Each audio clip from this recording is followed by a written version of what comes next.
सह वीर्यं करवावहै तेजस्विनावधीतमस्तु मा विद्विषावहै।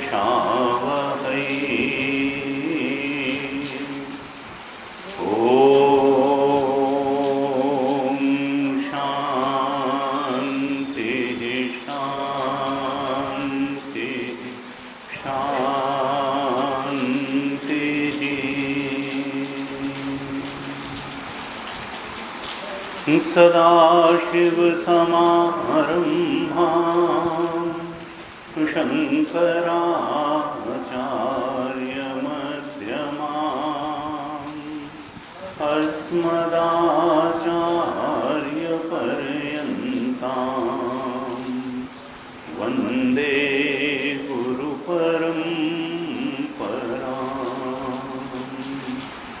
अज्ञानतिमिरान्धस्य ज्ञानाञ्जनशलाकया चक्षुरुन्मीलितं येन तस्मै श्रीगुरवे नमः। तस्मै श्रीगुरवे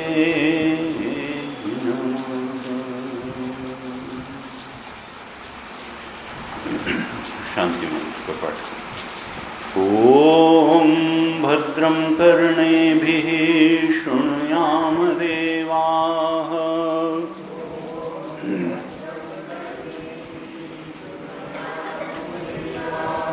भद्रं पश्येमाक्षभिर्यजत्राः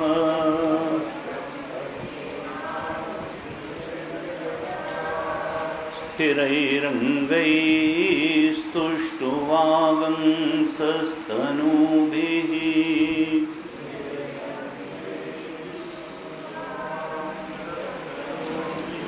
व्यशेम देवहितं यदायुः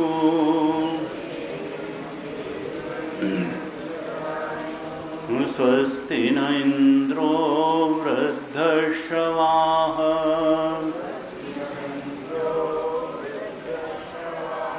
स्वस्ति नः पूषा विश्ववेदाः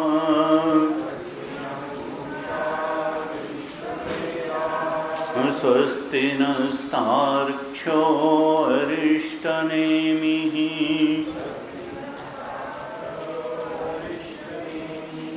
स्वस्ति नो बृहस्पतिर्दधातु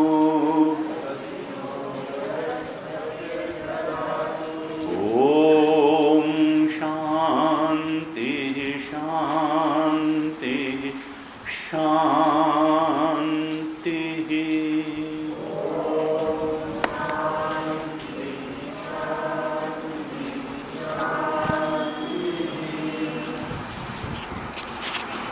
अद्वैत प्रकरण की प्रथम कारिका से पाठ करेंगे।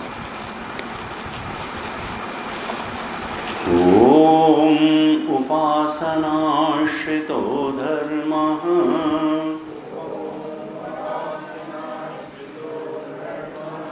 जाते ब्रह्मणि वर्तते प्रागुत्पत्तेरजं सर्वं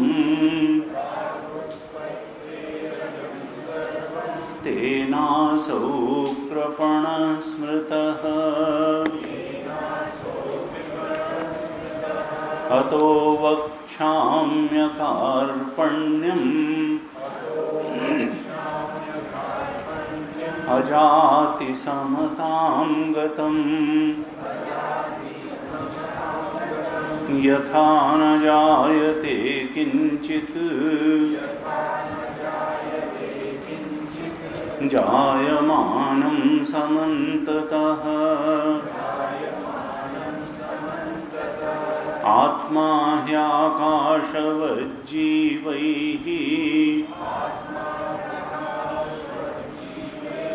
घटाकाशैरिवोदितः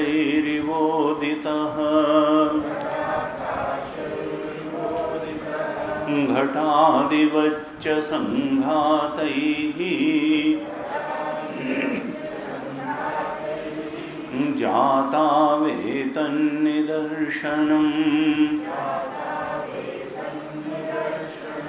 घटादिषु प्रलीनेषु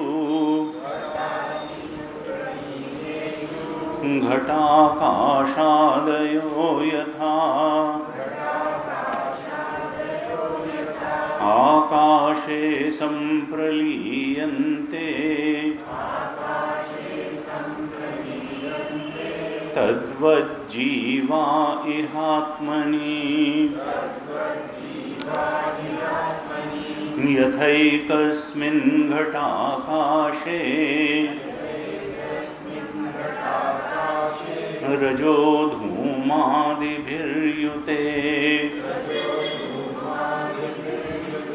न सर्वे संप्रयुज्यन्ते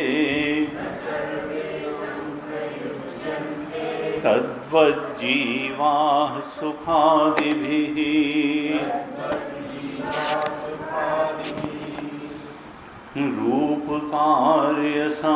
रूपकार्यसमाख्याश्च भिद्यन्ते तत्र तत्र वै आकाशस्य न भेदोऽस्ति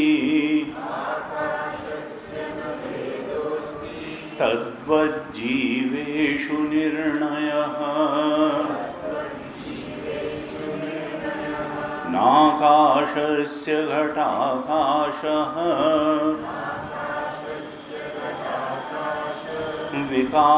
विकारावयवौ यथा नैवात्मनः सदा जीवः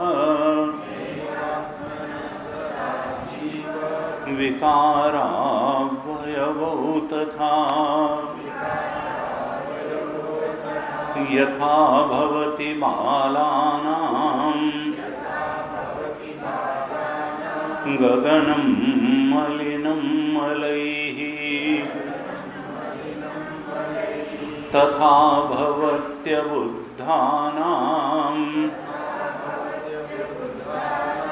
आत्मापि मलिनो मलैः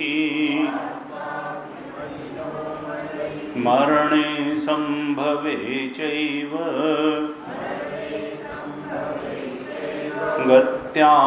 गत्यागमनयोरपि स्थितौ सर्वशरीरेषु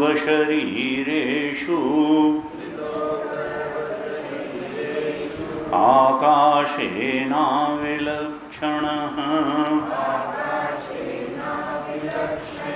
संघाताः स्वप्नवत् सर्वे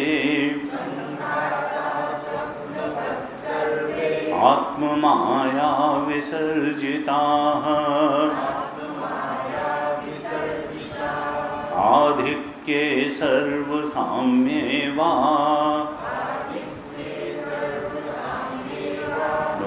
नोपपत्तिर्हि विद्यते रसादयो हि ये कोशाः व्याख्यातास्तैत्तिरीयके तेषामात्मा परो जीवः हम यथा संप्रकाशितः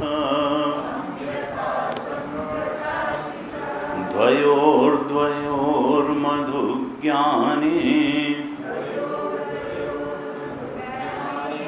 परं ब्रह्म प्रकाशितम् पृथिव्यामुदरे चैव यथाकाशः प्रकाशितः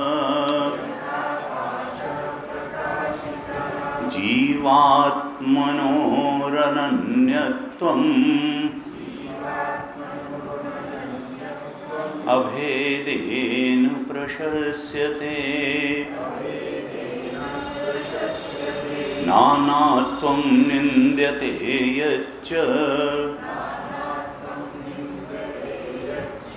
तदेवं हि समञ्जसम् जीवात्मनः पृथक्त्वं यत् प्रागुत्पत्तेः प्रकीर्तितम् भविष्यद्वत्यागौणम् तन्मुख्यत्वं हि न युज्यते मृल्लोहविस्फुलिङ्गाद्यैः सृष्टिर्या चोदितान्यथा उपायः सोऽवताराय नास्ति भेदः कथञ्चन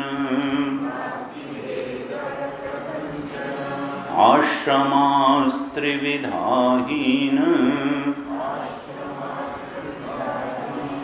मध्यमोत्कृष्टदृष्टयः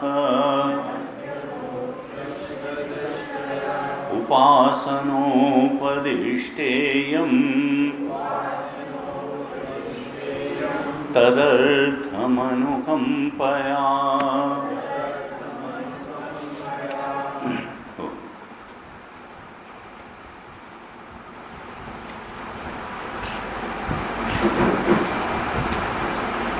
सारे वेदांतों का उद्देश्य यही है कि व्यक्ति अंतःकरण शुद्धि के मार्ग से आत्म चिंतन की ओर बढ़ जाए और इस प्रकार से शुद्ध अंतःकरण से, शुद्ध बुद्धि से, शुद्ध मन से, पवित्र मन से आत्मचिंतन करते हुए, सम्यक प्रकार से आत्मचिंतन करते हुए, शास्त्र और गुरु के उपदेश के अनुसार आत्मचिंतन करते हुए फिर वो स्वरूपावस्थान को प्राप्त कर ले, आत्मबोध में प्रतिष्ठित हो जाए। सारे वेदांतों का उद्देश्य तो यही है, सारे उपनिषदों का उद्देश्य यही है, भगवद गीता का उद्देश्य यही है,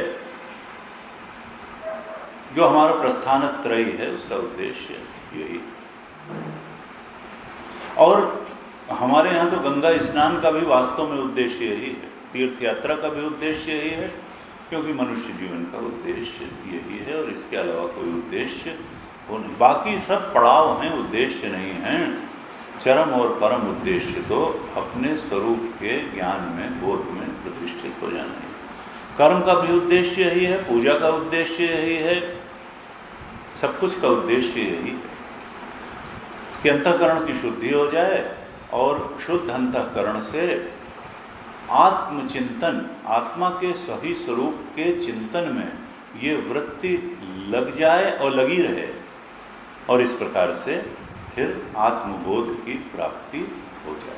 हमारा स्वरूप ये स्थूल देह नहीं है, हमारा स्वरूप सूक्ष्म शरीर नहीं है, मन बुद्धि नहीं है, हमारा स्वरूप कारण शरीर नहीं, हमारा स्वरूप तो इन तीनों शरीरों के परे जो शुद्ध बुद्ध मुक्त चेतन बैठा हुआ है, जिसको कभी किसी सुख दुख ने स्पर्श ही नहीं किया, कभी किसी चिंता और भय ने स्पर्श ही नहीं किया, वैसा वह सच्चिदानंद आत्मा ही हमारा स्वरूप है। इस बोध में प्रतिष्ठित हो जाना, बस यही उद्देश्य। मांडूक्य उपनिषद इसी तरफ इशारा कर रहा है। कारिकाकार और भाष्यकार भी इधर ही जीव को बढ़ाना चाह रहे हैं। इसके लिए आकाश का दृष्टांत दिया कि देखो आकाश में मलिनता होती है तो ऐसा लगता है कि आकाश मलिन हो गया, असल में मलिनता होने से आकाश मलिन नहीं होता। आकाश को तो आकाश तो अवकाश है, वो तो उसको वायु भी स्पर्श नहीं कर सकती, वो तो लगता है और फिर वो समाप्त हो जाता है। भगवान गीता में बार बार इस बात को दोहराते हैं कि देखो मनुष्य के जीवन का उद्देश्य मुझ अव्यक्त परब्रह्म के स्वरूप के बोध में प्रतिष्ठित हो जाना है। अर्थात जिसको वो कृष्ण रूप में जान रहे हैं उसका वास्तविक स्वरूप क्या है, कि वो उसका जो अव्यक्त स्वरूप है, जो उसका परब्रह्म स्वरूप है, वो वास्तविक स्वरूप है। केवल जो कलगी लगाए बांसुरी बजाता हुआ 120 साल के लिए इस धरती पर आया, वो तो एक नाम और रूप है। जैसे तुम्हारा एक नाम रूप है और तुम भी 70-80-100 साल के लिए आए हो। असल में हम सब लोग अवतार हैं उसके। कृष्ण में शक्तियों का प्रदर्शन बहुत ज़्यादा था और हमारे अंदर शक्तियों का प्रदर्शन कम है, लेकिन जैसा आत्मा कृष्ण का था वैसा ही आत्मा हमारा है। हम चाहें भगवत प्राप्ति कहें, भगवान कृष्ण के जो अव्यक्त आदि कारण स्वरूप है उसको समझ लें, या अपना अव्यक्त आदि कारण स्वरूप जो आत्मा है उसको समझ लें। चाहें तो आत्मा के स्वरूप को समझ लें और चाहें परमात्मा के स्वरूप को समझ लें, बात एक ही है। चाहें त्वम पदार्थ को समझ लें, चाहें तत्पदार्थ को समझ लें, दोनों एक ही निकलेंगे। और इसलिए कहा तत्त्वमसि महावाक्य से ही ज्ञान होता है। जो तुम हो वही वो है। कृष्ण में और तुम में कोई भेद नहीं, उपाधि का भेद है और कोई भेद नहीं। जो शुद्ध चैतन्य तुम्हारा आत्मा है वही कृष्ण का है, वही परब्रह्म है। उपाधि तुम्हारी अज्ञान से उत्पन्न सीमित 3 शरीरों की उपाधि है और उनकी मायोपाधिक ब्रह्म है। संभवामि आत्म माया, वो अपनी माया को वश में ले करके अपने लिए एक शरीर रचते हैं और हमारी कर्म और संस्कार के बंधन में पड़ करके अज्ञान के कारण हम मजबूरी में शरीर पर शरीर बदलते चले जाते हैं। हमारा न अपने शरीर पर कोई नियंत्रण है और न हमारा अगले शरीर पर भी कोई नियंत्रण। कर्म के वशीभूत होकर के ये शरीर भी मिला और कर्म के वशीभूत होकर के अगला भी मिल जाएगा उससे। कहा ये पुनर्जन्म पुनर्मरणम, इससे मुक्ति पाने का एकमात्र रास्ता है। वो जो कई प्रकार की मुक्तियां हैं, सायुज्य मुक्ति और सालोक्य मुक्ति की जाएंगे और गोलोक में रहेंगे और साकेत में रहेंगे, वो सब आपेक्षित हैं। ये शरीर का बोध वहाँ भी बना रहेगा, उस शुद्ध चेतन आत्मा से पृथकता का बोध वहाँ भी बना रहेगा।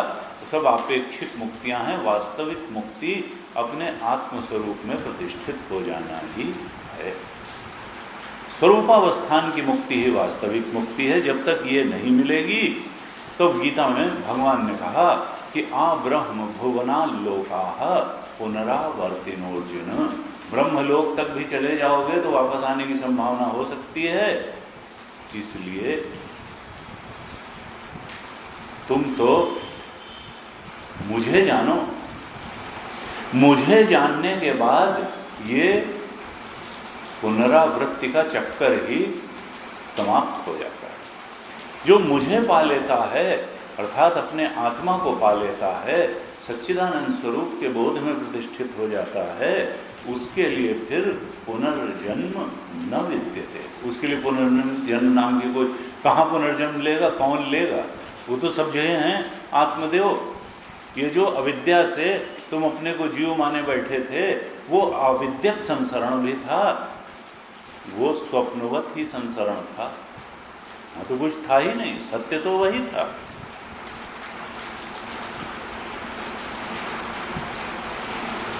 तो हमारे यहाँ की जितनी भी साधनाएं हैं सब इसी चरम और परम लक्ष्य की तरफ बढ़ाने वाली हैं।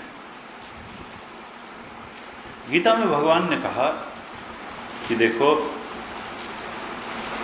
अव्यक्तम व्यक्तिमापन्नम मन्यन्ते माम अबुद्धया, देखो मैं हूं तो अव्यक्त, उनका अव्यक्त हो तो फिर ये जो है कलगी लगा के कभी पूतना को मार रहे हो, कभी जो है उसको तृणावर्त को मार रहे हो, कभी छकड़ा तोड़ रहे हो, कभी मिट्टी खा रहे हो, कभी कुछ कर रहे हो, कभी जो है चीरहरण कर रहे हो, कभी जो है रासलीला रचा रहे हो, कभी कंस को मार रहे हो, तो ये अव्यक्त कहाँ हो? तुम तो व्यक्त हो।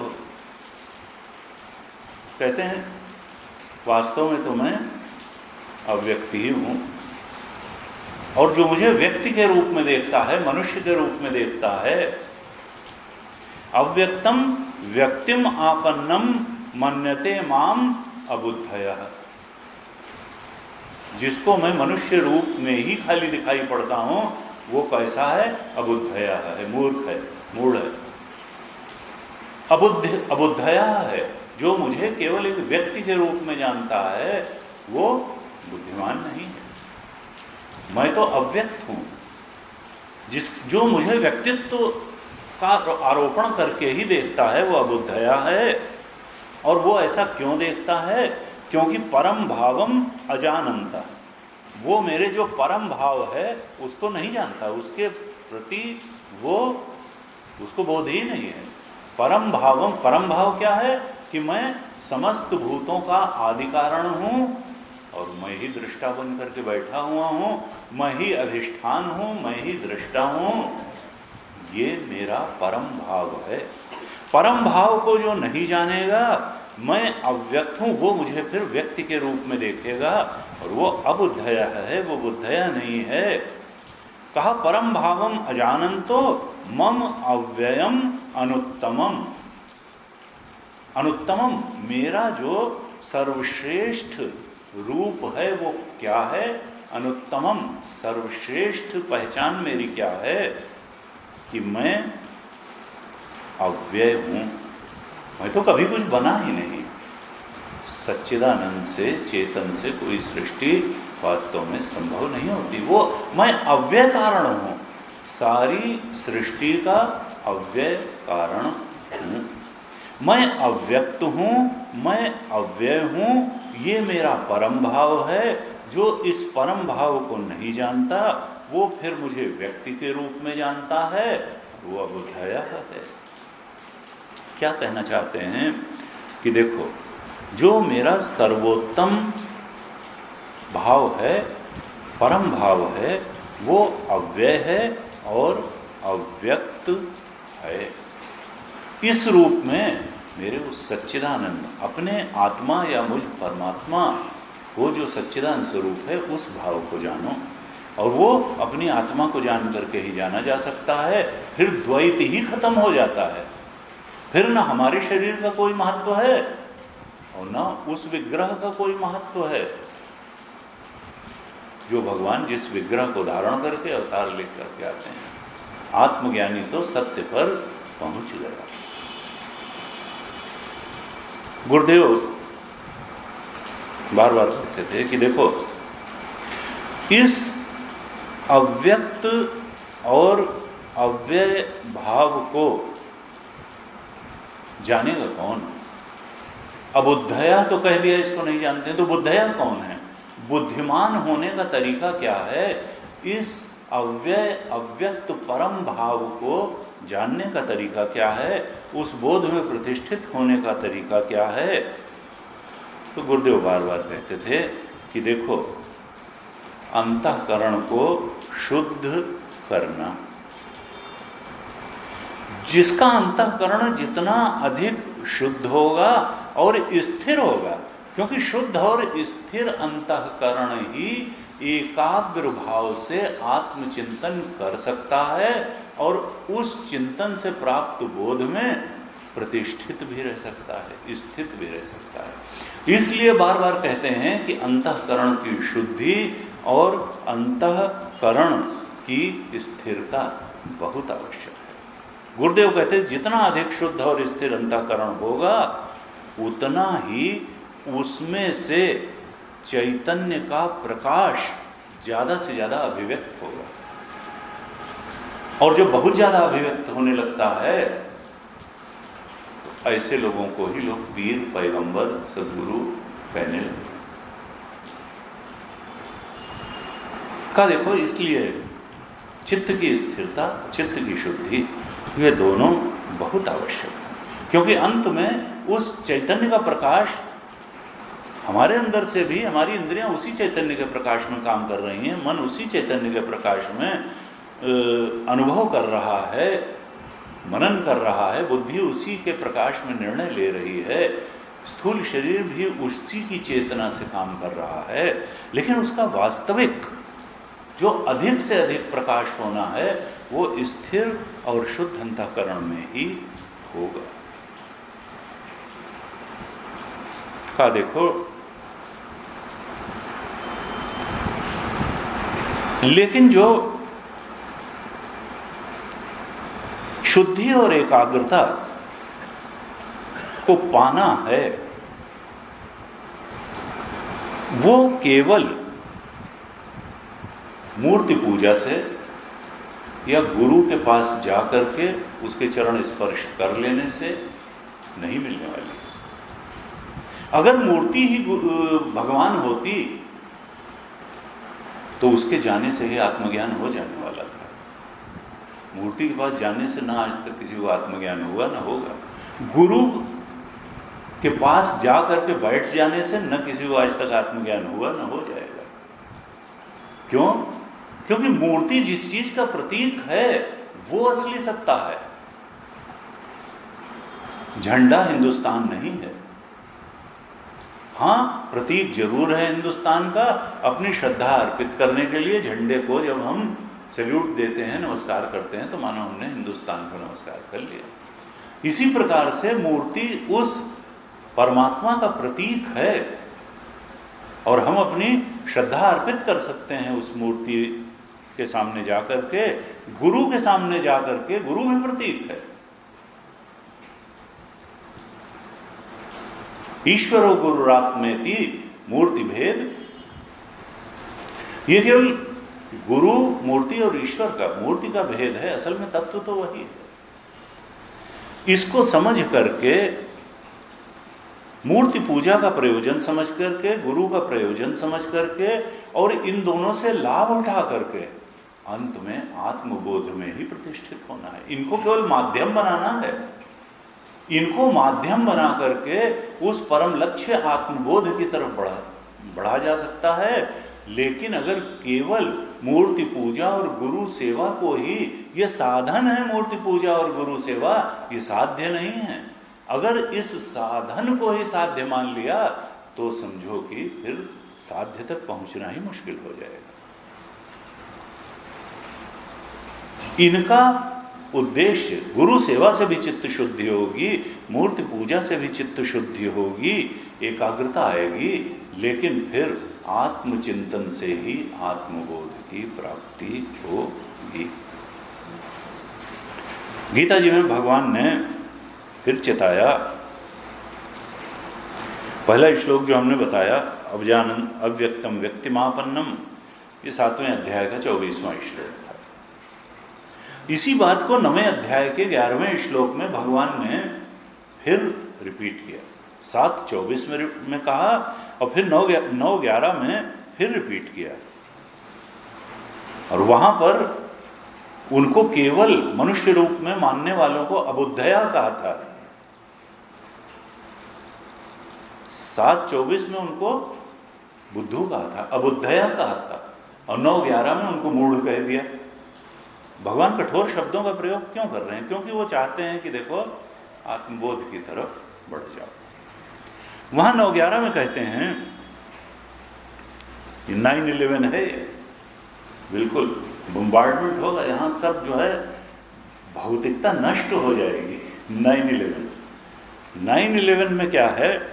कहते हैं, अवजानन्ति माम मूढ़ा मानुषीम तनुम आश्रितम।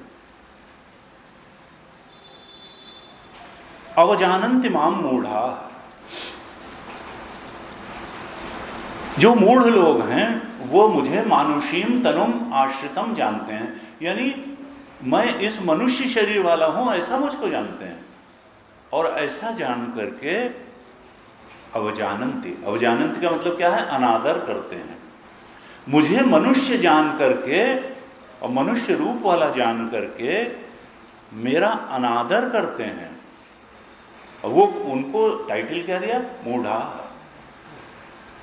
अवजानन्ति माम मूढ़ा मानुषीम तनुमाश्रितम।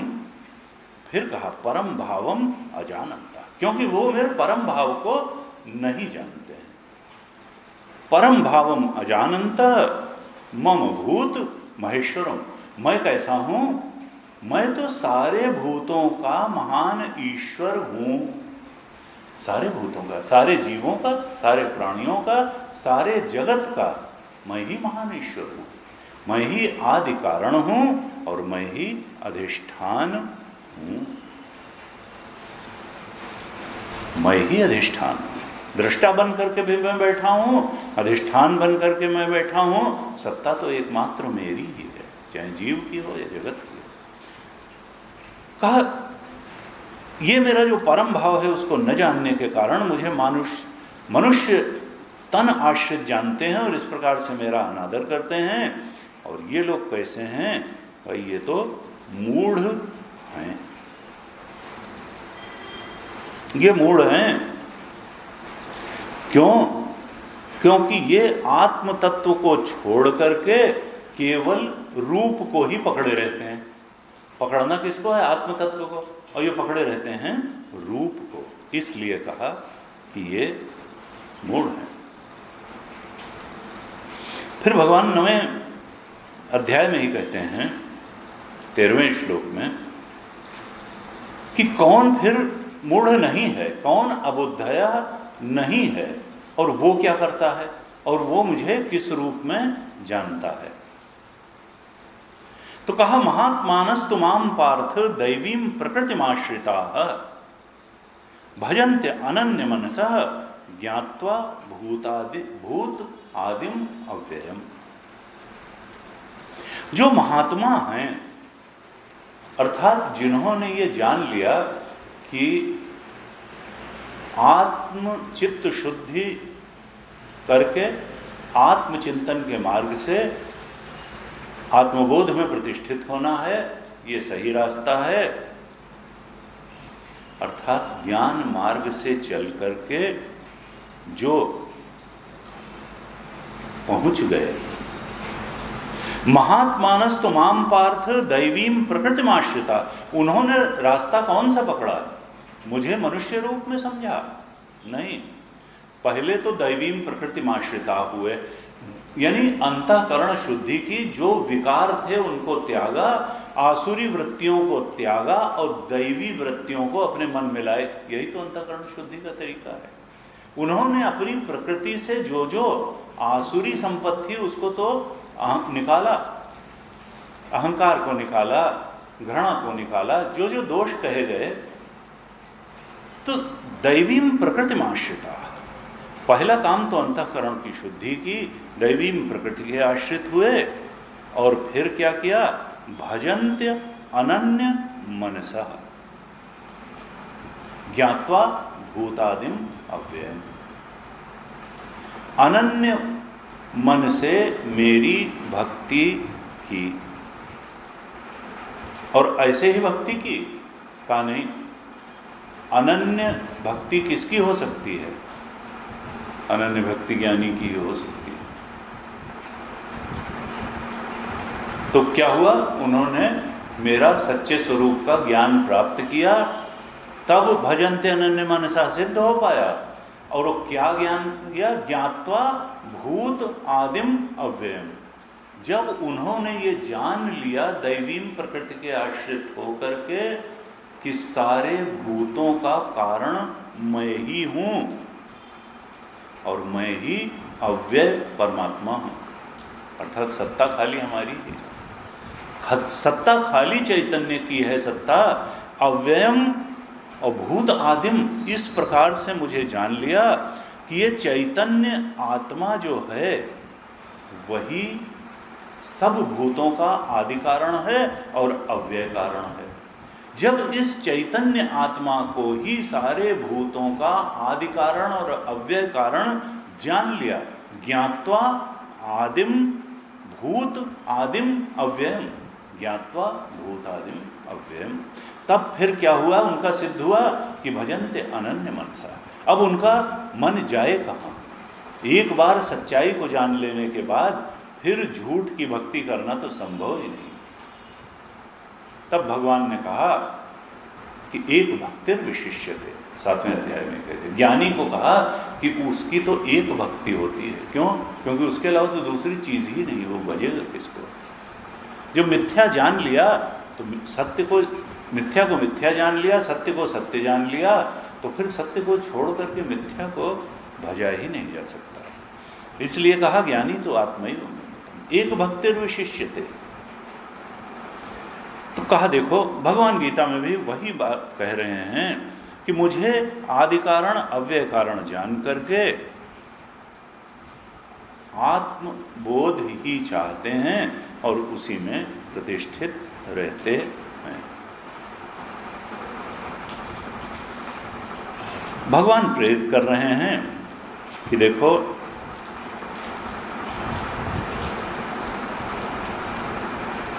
जब एक तत्व ही है तो फिर वहां क्या बड़ा है और क्या छोटा है? गुरुदेव कहते थे कि ये आध्यात्मिक समाजवाद है। ज्ञानी के लिए न कोई बड़ा है न कोई छोटा है। वो तो जानता है कि जो आत्मा हमारा स्वरूप है वही आत्मा इसका स्वरूप है। सब वो आत्मा ही स्वरूप है, वही सत्ता है। जो हमारे पास है वो सबके पास है, बस हमने जान लिया है और इसने जाना नहीं है, लेकिन है इसके, इसलिए वो किसी को छोटा मान ही नहीं सकता है और किसी को बड़ा भी नहीं मान सकता, क्योंकि बात केवल जानने और न जानने की है। जिसने नहीं जाना है वो आज नहीं कल जान लेगा। कहा इस प्रकार से ये दो बातें सारे वेदांत, गीता जी सब बताना चाहते हैं कि देखो, चित्त शुद्धि प्राप्त कर लो और उस शुद्ध चित्त से आत्मचिंतन करते हुए स्वरूप बोध को प्राप्त कर लो, अपने सच्चे स्वरूप के ज्ञान को प्राप्त कर लो। यही वास्तविक मुक्ति है और यही जो अज्ञान रूपी बंधन है उसको छोड़ना है। 9वीं कारिका में क्या, हमने 8वीं कारिका तक विचार किया था। यथा भवति बालानां गगनम मलिनम मलैः तथा भवत्य बुद्धानां आत्मा भी मलिनो मलैः। जैसे अविवेकियों को आकाश मलिन लगता है कि आकाश में इस समय धूल भर गई, इस समय धुआं भर गया, उसी तरीके से जो अविवेकी लोग हैं उनकी दृष्टि में आत्मा भी मलिन सा प्रतीत होता है कि आत्मा जो है राग से भर गया, द्वेष से भर गया, घृणा से भर गया, किसी अन्य विक्षेप से भर गया।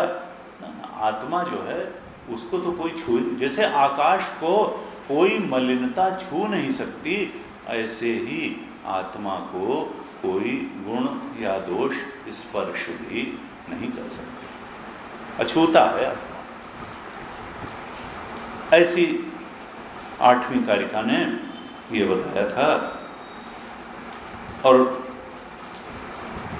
उद्देश्य क्या था कि देखो, जिस चेतन को तुम जीव मान के बैठे हुए हो और सुखी दुखी होने वाला मान करके बैठे हो, असल में चेतन न कभी सुखी होता है न दुखी होता है, न राग न द्वेष।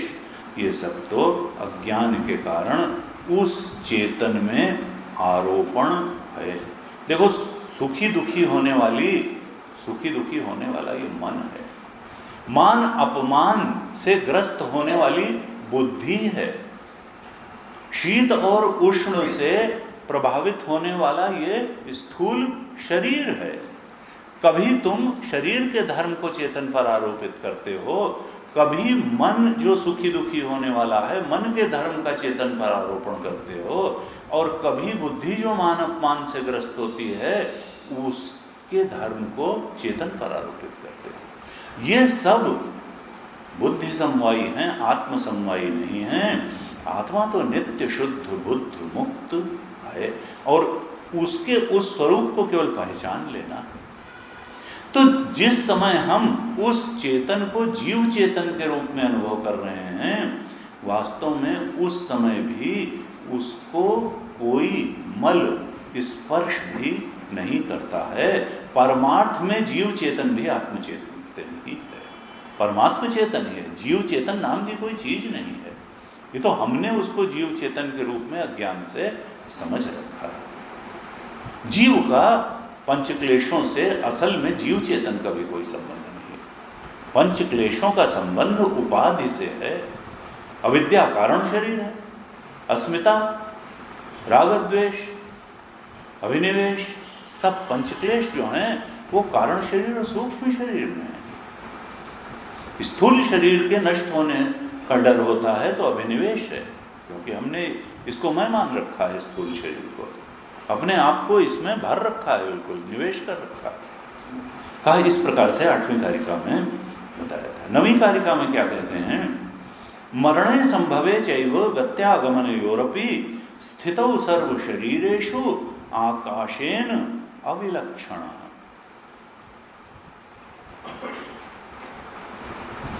कारिकाकार कहते हैं, देखो ये जो आत्मदेव हैं ये मरण में भी रहते हैं और जन्म में भी रहते हैं। मरणे संभवे चैव, संभवे का मतलब उत्पत्ति, जन्म, और मरणे का मतलब मरण। संपूर्ण शरीरों के मृत्यु में भी ये रहते हैं, जन्म में भी रहते हैं। गति आगमनयोः अपि, जब शरीर कहीं जाता है या कहीं से आता है, शरीर के जाने आने में भी ये रहते हैं और एक जगह बैठे रहने पर भी ये रहते हैं। ये मरने के समय भी हैं, ये पैदा होने के समय भी हैं, ये जाने के समय भी हैं, गति करने के समय, गमन के समय भी हैं और आगमन के समय भी हैं और स्थित रहने के समय में भी हैं। ये 5 चीजें बता दी। मरणे संभवे गति आगमन स्थितौ, 5 चीजें बताई। मरणे मृत्यु, संभवे जन्म, गति गमन, आगमन आना और स्थितौ बैठे रहना, स्थित रहना, एक जगह बने रहना। सर्व शरीरेषु, सारे शरीरों में ये 5 चीजें होती हैं, लेकिन ये कैसे रहते हैं? इन 5 स्थितियों में, सारे शरीरों में रहने पर भी ये आत्मदेव, इनका स्वरूप कैसा है? आकाशेन अविलक्षण, ये आकाश के समान ही हैं। आकाश से इनमें कोई विलक्षणता नहीं है। मतलब क्या कहना चाह रहे हैं कि देखो, घड़ा फूटता है, आकाश नहीं फूटता। मरण में क्या होता है? ये शरीर जो है ये मानो घड़ा है, यही तो जाता है। जो चेतना है वो थोड़ा फूटती है। अगर घड़े से आकाशेन अविलक्षणा से इसको घटाएं, 5 चीजों को, घड़े और आकाश में, जो शरीर और चेतन में जो ये 5 चीजें बताई, उसी को हम घड़े और आकाश में घटाएं तो क्या होगा? घड़े का उसका मरण क्या होगा? घड़े का फूटना ही घड़े का मरण है। तो घड़ा फूटता है, आकाश थोड़े फूटता है उसमें। आत्मा आकाशस्थानी है और शरीर घटस्थानी है। घड़ा फूटता है, आकाश नहीं फूटता है। घड़ा रहे और चाहे फूटे, मरण में आत्मा तो रहेगा। संभव है घड़े का जन्म होता है, आकाश का जन्म नहीं होता। शरीर का जन्म होता है, आत्मा का जन्म नहीं होता है। शरीर नष्ट होता है, मरता है, आत्मा नहीं मरता। घड़ा फूटता है, आकाश नहीं फूटता। घड़ा उत्पन्न होता है, पैदा होता है, आकाश पैदा नहीं होता है। और क्या कहा? गमन। घड़े को लेकर के चलें तो घड़ा जाता है, आकाश नहीं जाता है। आकाश तो हर जगह है, वो घड़ा जहां भी जाएगा आकाश उसमें भर जाएगा। घड़े में गति है, आकाश में गति नहीं है। इसी तरीके से आत्मा में गति नहीं है, ये उपाधि में गति है, शरीर में गति है। आत्मा तो सब जगह है, आकाश से भी सूक्ष्म और व्यापक है। तो घड़े में गति है, आकाश में गति नहीं है। आगमन, आना, घड़ा आ सकता है कहीं से, आकाश थोड़ा आ सकता है। शरीर आया, आत्मा थोड़ा आया। कहा इसी प्रकार से स्थित रहने। घड़ा रखा है तो क्या आकाश रखा है? नहीं, घड़ा जहां भी रहेगा आकाश है। घड़े के स्थित रहने से आकाश का स्थित रहना थोड़ा। यानी घड़ा चाहे फूटे, चाहे रहे, चाहे घड़ा कहीं जाए, चाहे घड़ा कहीं से लाया जाए, या घड़ा चाहे रखा रहे, आकाश पर कोई फर्क नहीं है। न घड़े के फूटने से, न घड़े के उत्पन्न होने से, न घड़े को कहीं ले जाने से, न घड़े को कहीं से ले आने से, न घड़े के रखे रहने से। इसी प्रकार से ये जो शरीर है, ये चाहे मरे, नष्ट हो या पैदा हो, या कहीं जाए या कहीं से आवे या बैठा रहे, आत्मा में कोई अंतर नहीं।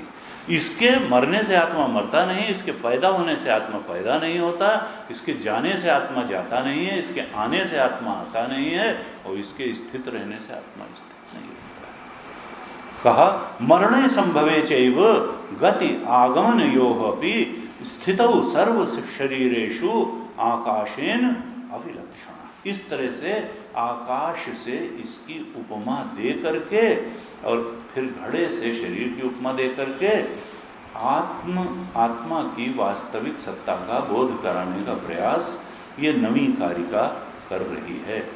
क्या कहना चाहती है कि देखो, आत्मा का ये जो शरीर है, ये जो 5 व्यवहार बताए, मरणे संभवे गति आगमन और स्थितौ, ये 5 व्यवहार जो हैं ये शरीर के व्यवहार हैं, ये आत्मा के व्यवहार नहीं हैं।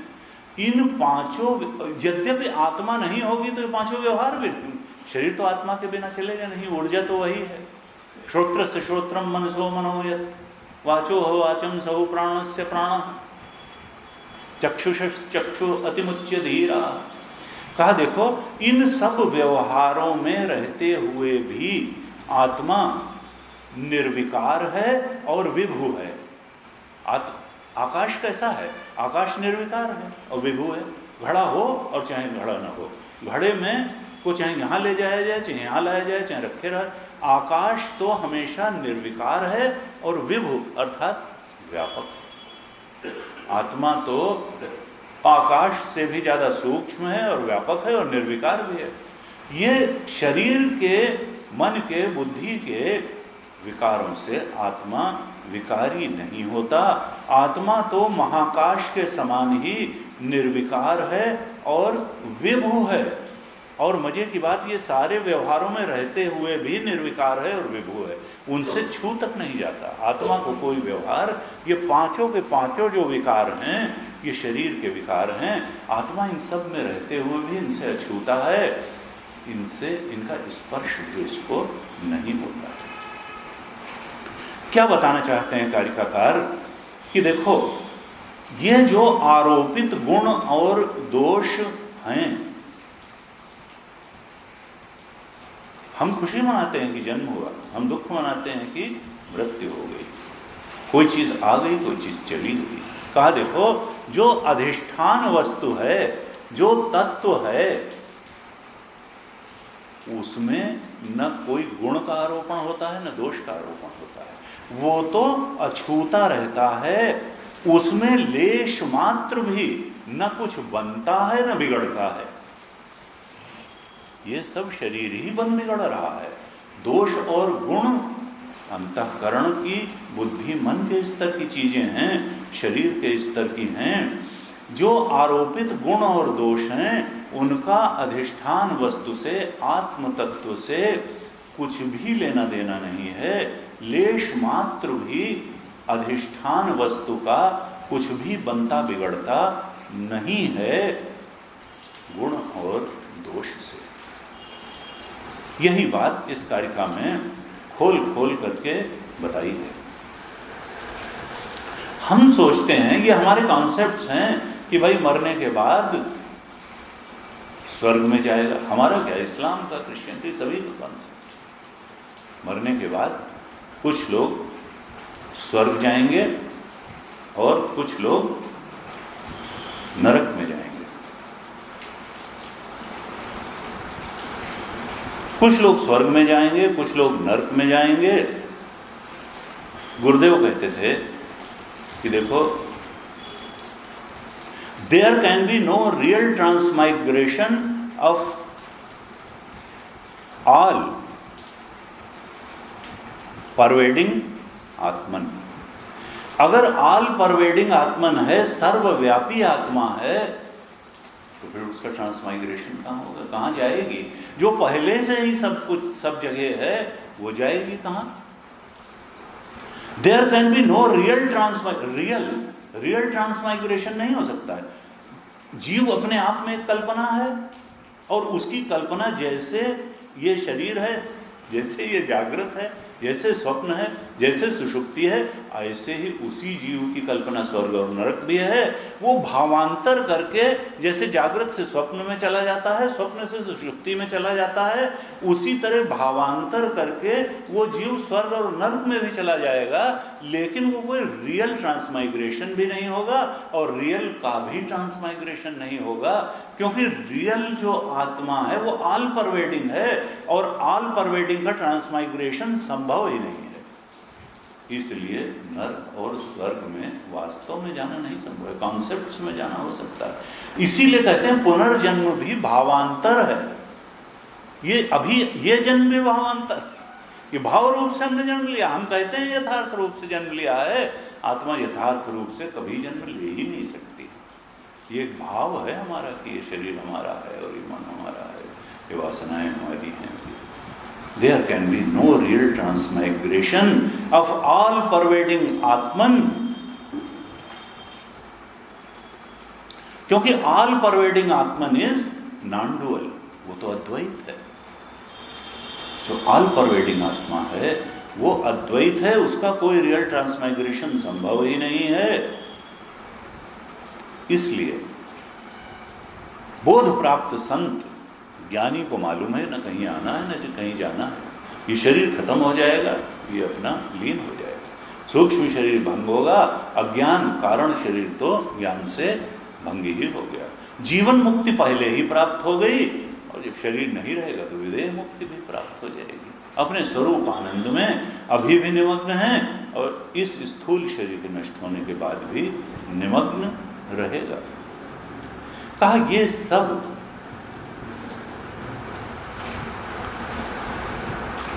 जो मृत्यु है, जन्म है, आना है, जाना है, स्थित रहना है, ये सब घट समवायी हैं या बुद्धि समवायी हैं, उपाधि समवायी हैं। आकाश का, आत्मा का इनसे कुछ भी लेना देना नहीं है। ये घट का ही जन्म होता है, मरण होता है, आना जाना, स्थित रहना होता है, आत्मा का नहीं होता है। कहा वास्तव में जीव की स्थिति भी आकाशवत ही है, क्योंकि जीव चेतन है, चेतन जो है आकाशवत, लेकिन हम तो घटाकाश मान के बैठ गए। इसलिए घट की सारी जो गुण दोष हैं उनको चेतन पर आरोपित करके और वैसा ही मानते हैं। चेतन में ये पांचों संभव ही नहीं है। चेतन का कोई संसरण संभव नहीं है। इस प्रकार से नवी कारिका में बताया कि देखो, स्वयं को, हे साधक, तुम स्वयं को आकाश वत ब्रह्म जान लो। प्रेरणा यही है कि देखो, तुम्हारा जो चेतन स्वरूप है, जिसको तुम जीव चेतन मान रहे हो, वो ब्रह्म चेतन ही है। वो महाकाश है, वो घटाकाश नहीं है। और उसको महाकाशवत तुम उस चेतन को ब्रह्म चेतन जान लो। जीव चेतन मान करके सुख दुख में मत उलझो, मान अपमान में न उलझो। इस प्रकार से नवी कारिका में एक बोध की तरफ कारिकाकार ने थोड़ा और बढ़ाया 5 बातें बता करके। 10वीं कारिका में क्या कहते हैं? संघाता स्वप्नवत् सर्वे आत्ममाया विसर्जिता आधिक्ये सर्वसाम्यवा नोपपत्तिर ही विद्यते। 10वीं कारिका में कारिकाकार कहते हैं संघाता स्वप्नवत् सर्वे। ये जो देह आदि संघात हैं, संघात का मतलब क्या होता है? जो पुर्जे जोड़ करके बनाया जाए, इसको कहते हैं संघात, यानी जोड़। जैसे गाड़ी है, कार है, तमाम पुर्जों का एक संघात है, एक जोड़ है। स्टीयरिंग भी है, ब्रेक भी है, एक्सीलेटर भी है, बॉडी भी है, इंजन भी है। तो कई पुर्जों को जोड़ करके जो चीज बनाई जाती है उसको कहते हैं संघात। और वेदांत का एक सिद्धांत है कि संघात कभी संघात के लिए नहीं होता है। संघातस्य परार्थत्वात्, संघात हमेशा किसी दूसरे के लिए होता है। संघात का अर्थ गाड़ी के लिए नहीं है, गाड़ी उसके मालिक के लिए है। संघातस्य परार्थत्वात्। और उसके बाद में क्या बताना चाहते हैं वास्तव में? कि ये शरीर एक संघात है। हाथ भी इसमें है, सिर भी है, पैर भी है, पेट भी है, अंदर के सारे सिस्टम्स हैं, digestive system, circulatory system, respiratory systems, पता नहीं क्या क्या सिस्टम। ये तमाम कलपुर्जे जोड़ करके ये शरीर बनाया गया है। ये तमाम अवयवों से मिल करके बना हुआ एक संघात है। ये कार है, ये व्हीकल है। इस व्हीकल का मालिक कौन है? तुम, वो जीव चेतन ही इसका मालिक है। यानी ये उस जीव चेतन के लिए ये व्हीकल है, ये संघात है। यहां क्या कहा? संघाता स्वप्नवत् सर्वे। ये सारे संघात जो हैं, चाहे मनुष्य का संघात हो अर्थात शरीर हो, चाहे मच्छर मक्खी कीड़े मकोड़े पशु पक्षी का हो, चाहे पेड़ का हो, और चाहे देवताओं का हो, गंधर्वों का हो, संघाता स्वप्नवत् सर्वे। जितने भी संघात हैं सब सपने की तरह हैं। सपने का शरीर जैसा होता है, सपने में भी तो एक शरीर होता है जो व्यवहार करता है, जो सुख दुख का अनुभव करता है। कहा वो स्वप्न के शरीर की तरह ही ये जितने भी शरीर हैं ये सब स्वप्न के शरीर जैसे ही हैं। संघाता स्वप्नवत् सर्वे। तो फिर बने काहे से हैं? कहा आत्म माया विसर्जिता।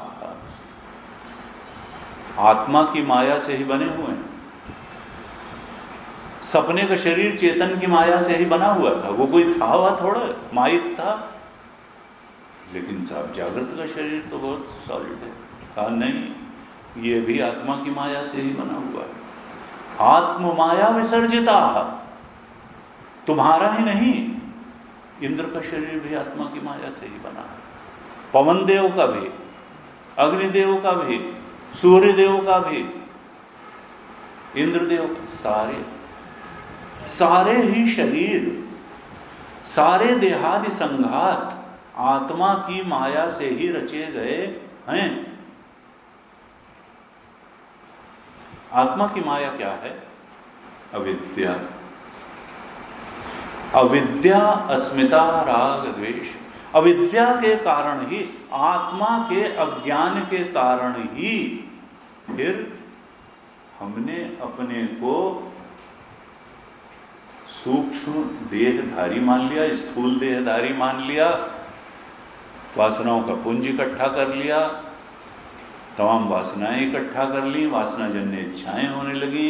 इच्छाओं को पूरी करने के लिए इंद्रियों की जरूरत पड़ी, स्थूल शरीर की जरूरत पड़ी, कर्म की जरूरत पड़ी, परिस्थिति की जरूरत पड़ी जहाँ वो भोग प्राप्त हो सके। फिर भोग किया, तो भोग से फिर वासना बनी।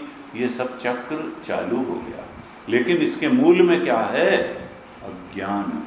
आत्मा की माया अर्थात अविद्या के कारण ही ये सारे देह संघात बने। इसीलिए देवता भी ज्ञानी नहीं है। वो ज्ञान प्राप्त करने के लिए जाते हैं। कल हम चर्चा करेंगे 11वें श्लोक से 6 कारिकाओं तक श्रुतियों में किस प्रकार से आत्मा अद्वैत है ये बताया गया है, इसको बताया जाएगा। तो उसमें एक मधु ब्राह्मण की एक जो 12वीं कारिका है उसमें मधु ब्राह्मण का उल्लेख आएगा। तो मधु ब्राह्मण, देखिए मनुष्य ज्ञानी हुए, देवताओं में भी संभावना है लेकिन बहुत कम संभावना है, क्योंकि भोग वृत्ति इतनी प्रबल है कि उस भोग वृत्ति के रहते ज्ञान संभव नहीं है। इसलिए देवताओं के ज्ञान नहीं हो पाता। मनुष्य मानुषतम तन दुर्लभ संसार, साधन राम मोक्ष कर द्वारा, पाए अजय परलोक समारा, सो परत्र दुख पावे। ये मनुष्य देह में इंद्रियां शिथिल हो जाती है, खूब दुख भी मिलता है और बुद्धि विकसित है। यहाँ ज्ञान की सबसे ज्यादा संभावना है, देव योनि से भी ज्यादा संभावना है। इसलिए इंद्र जो है परेशान हो जाता है ज्ञानी को देख के। जब कोई ज्ञानी साधना करना शुरू करता है तो उसको लगता है उसके लिए सबसे बड़ी चीज है उसका अपना आसन, कि कहीं ये हमारे इंद्र आसन के लिए तो नहीं कर रहा है, और तब वो विघ्न डालता है।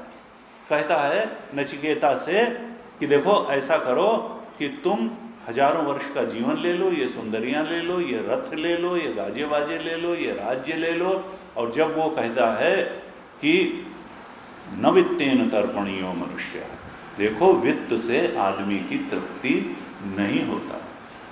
तुमको तुम्हारी अप्सराएं मुबारक हो, तुमको तुम्हारा धन साम्राज्य मुबारक हो, हमको तो आत्मज्ञान ही दे दो। और तब फिर उसको यमराज आत्मज्ञान देते हैं। तो यहाँ पर क्या कहा कि देखो आत्मा की जो अविद्या है वही आत्मा की माया है, और अविद्या के कारण ही सारे संघात निर्मित हुए हैं, सर्जित हुए हैं। वो चाहे देवताओं का हो, चाहे मनुष्यों का हो, चाहे अन्य पशु पक्षियों और अन्य योनियों के संघात हों। ये सारे देहादि संघात आत्मा की माया से ही रचे हुए हैं। कहा आधिक्य सर्वसाम्यवा न उत्पत्तिर ही विद्यते। देखो अब इसमें किसको कहा जाए कि ये बड़ा उत्कृष्ट है और किसको कहा जाए कि ये निकृष्ट है। जब माया से वो पर्दे पर एक खेल ही चल रहा है तो वहां किसी की लॉटरी खुल गई है या किसी कोई दिवालिया घोषित हो गया है, इसमें क्या कहा जाएगी। ये कौन सा संघात जो है वो बहुत ऊंचा संघात है और कौन सा संघात नीचा संघात है, इसको कैसे कहा जाए, क्या कहा जाए। भाष्यकार ने भाष्य लिखा तो कहा कि ये जो संघात हैं ये स्वप्न में दिखाई देने वाले संघात के समान ही हैं।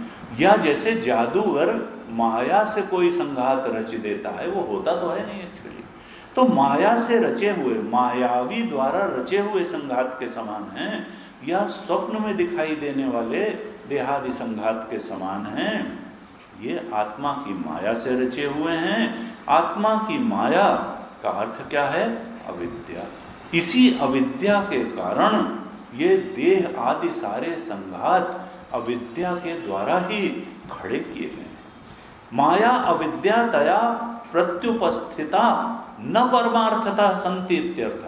अर्थात क्या है कि अविद्या के कारण जो चीज खड़ी होती है वो वास्तव में नहीं होती। इसका मतलब ये अज्ञान जन्य सारे संघात हैं, यानी ये परमार्थतः नहीं है। फिर कहते हैं कि देखो जो तिर्यक आदि योनि के हैं, पशु पक्षियों के जो संघात हैं, ऐसा कहा जाता है कि देवता आदि के संघात उनसे श्रेष्ठ हैं, लेकिन वास्तव में या परमार्थ दृष्टि से कहें तो न देवता की उपाधि परमार्थ दृष्टि से सत्य है और न पशु पक्षी की उपाधि परमार्थ दृष्टि से सत्य है। सत्य तो आत्मा है। तो कहा न तो ये कहा जा सकता है कि परमार्थ दृष्टि से जो दिखती है बात की सबकी उपाधि एक समान है, सर्वसाम्य, और या जो बाह्य दृष्टि से ऐसा लगता है कि देवता की उपाधि बहुत ऊंची है, पशु पक्षी की नीची है। कारिका में क्या कहा? आधिक्य सर्वसाम्यवाद। कहीं तो लगता है कि उत्कर्ष है, आधिक्य है, देवता की उपाधि बहुत बड़ी है, फिर मनुष्य की है, फिर पशु पक्षी की, आधिक्य है उपाधियों में। या परमार्थ दृष्टि से लगता है कि सारी उपाधियां एक जैसी हैं, सर्वसाम्यवाद। परमार्थ तो उपाधि में है ही नहीं कुछ, ये तो प्रतीति मात्र है। आधिक्य सर्वसाम्यवाद न उपपत्ति ही विद्यते। कहा देखो, उपपत्ति का मतलब क्या है? तर्क, हेतु। सारी उपाधियों में उत्कृष्टता और निम्नता है या सारी उपाधियों में समानता है, इस विषय इसको सिद्ध करने वाला कोई तर्क, कोई हेतु नहीं है। क्यों? क्योंकि उपाधियां सिद्ध ही नहीं होती तर्क या हेतु से, उनमें ऊंचा नीचा क्या सिद्ध होगा? उपाधि तो मिथ्या है। इनमें कोई ऊंचा नीचा सिद्ध करने में इनकी असल में वास्तव में सत्ता ही नहीं है। सत्ता होती तब तो कोई ऊंचा नीची की बात होती, इनमें तो सत्ता ही नहीं है। इसलिए इनकी उत्कृष्टता या साम्यता सिद्ध करने में कोई तर्क नहीं है।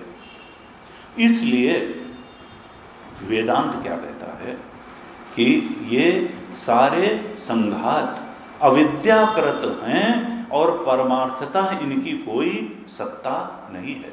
यही कारिका बताना चाहती है। भाष्यकार ने कहा, नास्ति ही यस्मात् तस्मात् अविद्याकृता एव न परमार्थता संति इत्यर्थ। कारिका यही बताना चाहती है कि सारे संघात अविद्याकृत ही हैं और परमार्थता इनकी कोई सत्ता नहीं है। ये सब के सब आत्म माया विसर्जिता है। का देखो, ये जो शरीर है इसमें जो मैंपना है वो स्वप्नवत है।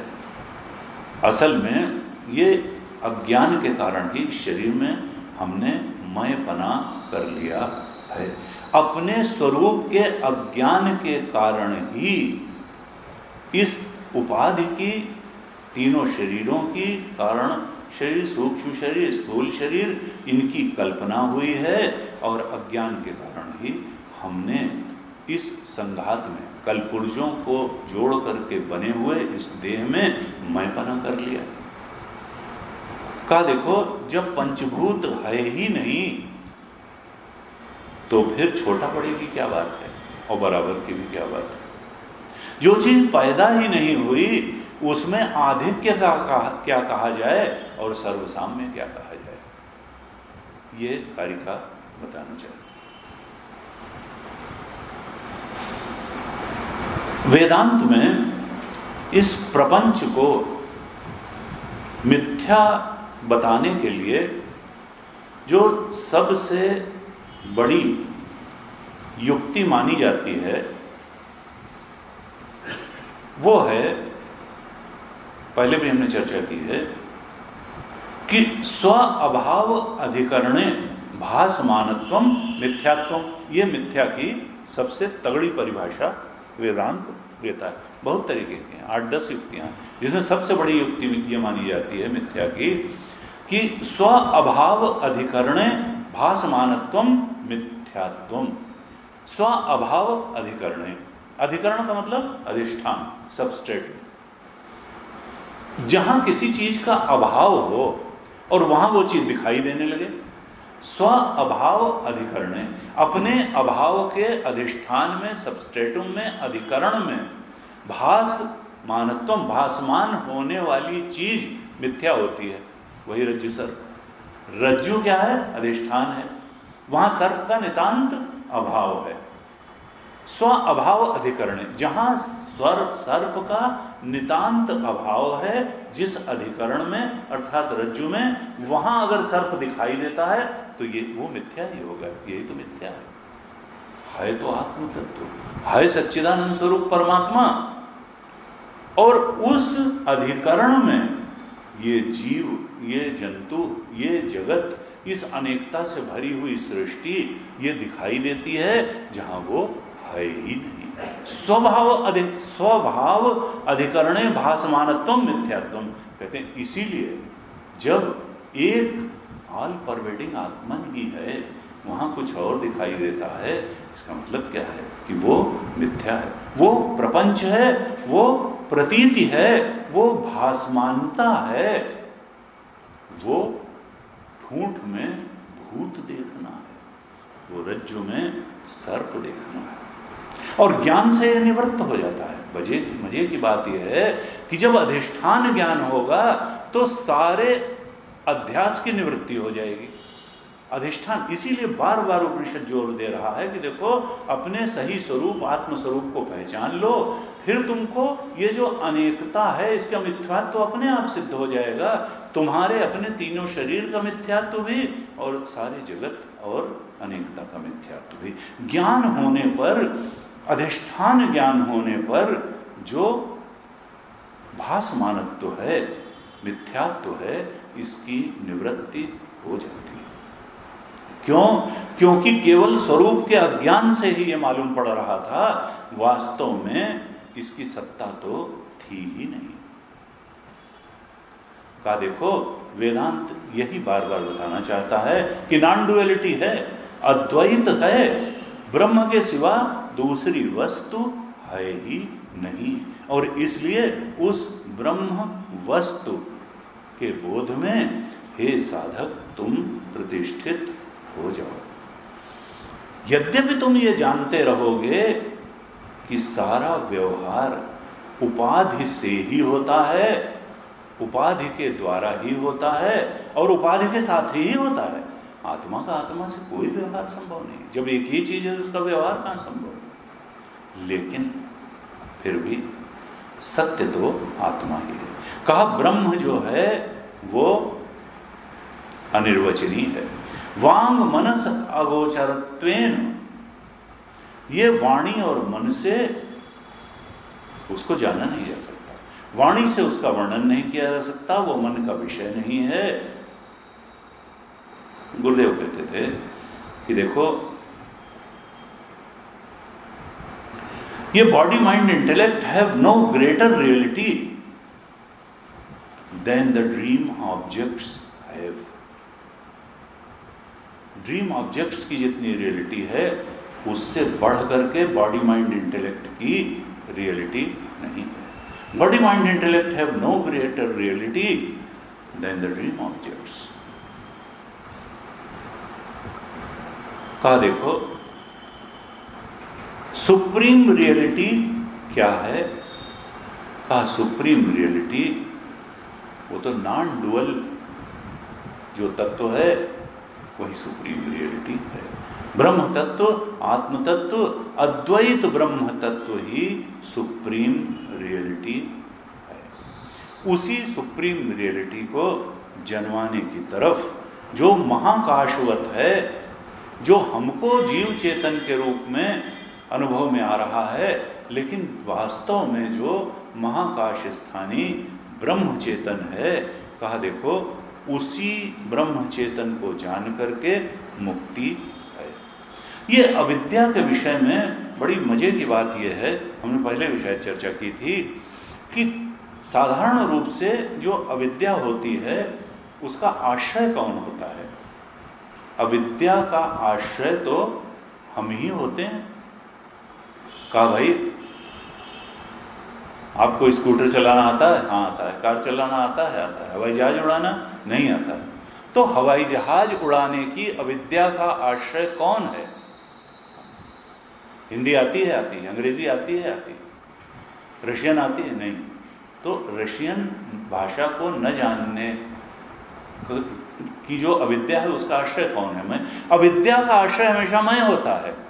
अविद्या हमेशा आत्माश्रया होती है। लेकिन अविद्या का विषय क्या होता है?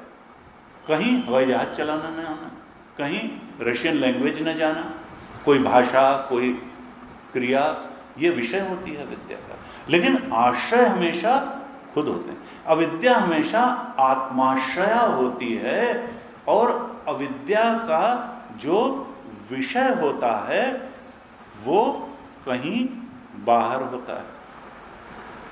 लेकिन ये बड़ी विचित्र बात है कि जो आत्म संबंधी अविद्या है, ये आत्माश्रया है, अविद्या भी, और इसका विषय भी आत्मा है। इसका आश्रय भी आत्मा है और विषय भी आत्मा। सामान्य रूप से जो अविद्या होती है उसका आश्रय तो आत्मा होता है, लेकिन विषय कहीं बाहर होता है। लेकिन ये जो अविद्या है ये मूल, इसीलिए इसको कहा मूला विद्या। बाकी सब अविद्याओं को कहा तूला विद्या, वो तुलनात्मक अविद्या है, उससे तुलनात्मक ज्ञान प्राप्त होता है और मूल अज्ञान की निवृत्ति नहीं होती। चाहे रशियन जाने, चाहे लैटिन जाने, चाहे हवाई जहाज उड़ाने, चाहे जो जान ले, वो तूला विद्या है। उसकी अविद्या की निवृत्ति से तुलनात्मक निवृत्ति होगी। जो मूल अविद्या है, आत्मा की अविद्या, उसकी निवृत्ति नहीं होगी। कहा ये जो अविद्या है ये आत्माश्रया भी है और आत्मविषया भी है, ये पर विषय नहीं है, इसलिए ये मूला विद्या है।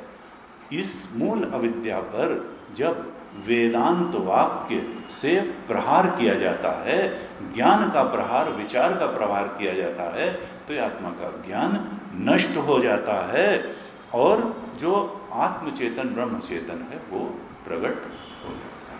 यही वेदांत का संदेश है, यही आह्वान है कि जीव तुम ब्रह्म चेतन को जानो। ओम पूर्णमदः पूर्णमिदं पूर्णात् पूर्णमुदच्यते पूर्णस्य पूर्णमादाय पूर्णमेवावशिष्यते। ओम शांति शांति शांति। हरि ओम श्री गुरुभ्यो नमः। हरि ओम।